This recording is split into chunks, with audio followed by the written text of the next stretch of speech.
Welcome back to the channel. It's been a bit of a slower week in our industry, but nevertheless, there is still some important things to cover, from Air Canada pilots on the verge of strike, to an airline tie-up, or should I say collaborative efforts that have stalled, and two airlines coming together for the first time in a while. But let's begin with Air Canada, who could be the latest airline in the broader North American space to face prospective strike action after the company's pilots approved a strike, a walkout basically. Now, the Airline Pilots Association, or ALPA, represents thousands of workers within our industry and has long been negotiating with the Canadian flag carrier of Air Canada for better working conditions.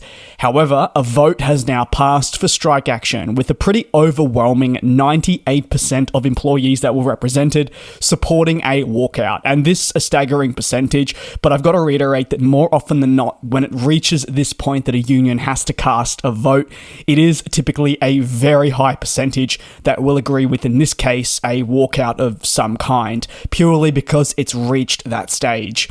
The ALPA reported that following this vote, it could lead to pilots of the Canadian flag carrier walking off the job as early as September 17th of this year. Air Canada's pilots know that walking off the job is quite frankly a last resort and will be incredibly detrimental to Air Canada's day-to-day ops and will likely affect passengers for weeks.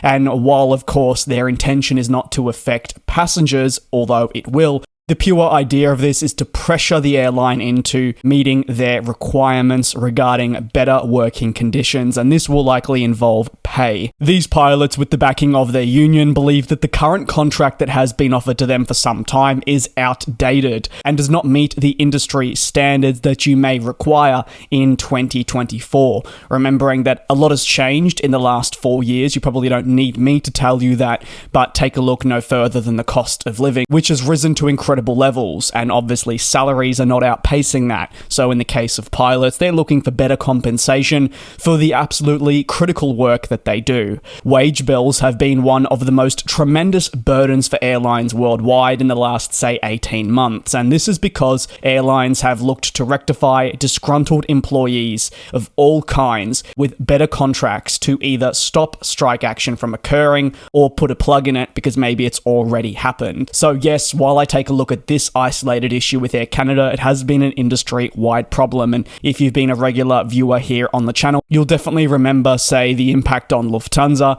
and just generally, if you keep up to date with your industry news, you'll probably recall in North America, it's been a pretty common talking point.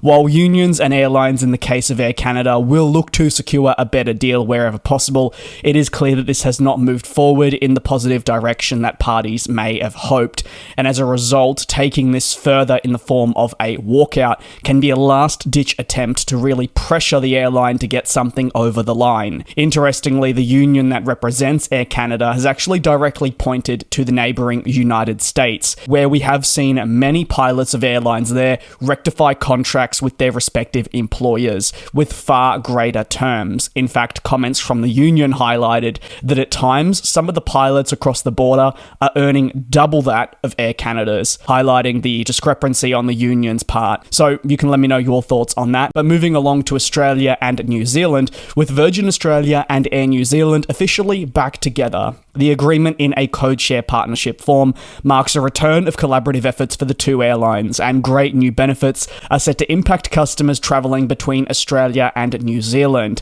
The most notable inclusion is the Australian company's customers can book on Air New Zealand flights into key markets from Auckland, Wellington to even Christchurch, and simply put, the ability to codeshare on these flights is expected to complement Virgin Australia's existing services in the popular holiday destination of Queenstown. The collaborative efforts continue through Virgin Australia, which states that Velocity members will be able to earn and redeem points across the Tasman and have access to lounges for, of course, those that are eligible members.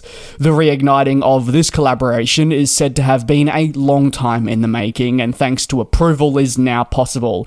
These collaborative efforts do require some time for review to ensure that they will not adversely impact consumers concerning, say, higher airfares or potential negative ramifications on competition. As for Virgin Australia, well, they say they know there's a big importance flying across the Tasman, and by partnering with the flag carrier of New Zealand, they can greatly enhance this service connectivity for years to come. The rekindling of this relationship is set to make the short hop across the ditch even easier, and from Kiwis to Aussies, well, they'll get a better taste of what each country has to offer. Elements such as loyalty programs, choice, and greater value for money were all pitched by the two airlines as leading reasons to move forward with this new endeavour. And to the final story, and sticking with the theme of airlines coming together, we have Viva Aerobus's attempts to move forward with a planned joint venture with US-based Allegiant Air continuing to face roadblocks. Under a long-planned collaboration, I might add, the hope would be to launch basically a trans-border alliance between the United States and Mexico, with a view of being able to boost customer efficiency. However, these two airlines' efforts to progress with the tie-up have proven difficult, and now the Mexican carrier is citing political tension as the reason for the delay. One of the biggest roadblocks remains the airline's attempts to get the US government to move forward with eventual approval of their tie-up. Now, this is necessary, but it is always going to be a lengthy process. In fact, it's probably even more lengthy when you consider this has been halted. So a resumption would follow a suspension from the DOT that occurred exactly 1 year ago, which was a blow to the two airlines that have long been seeking to launch this trans-border alliance. Frustrations aren't necessarily a new thing. In early 2024, for instance, the companies urged the US DOT to reconsider their pausing of the alliance ambitions.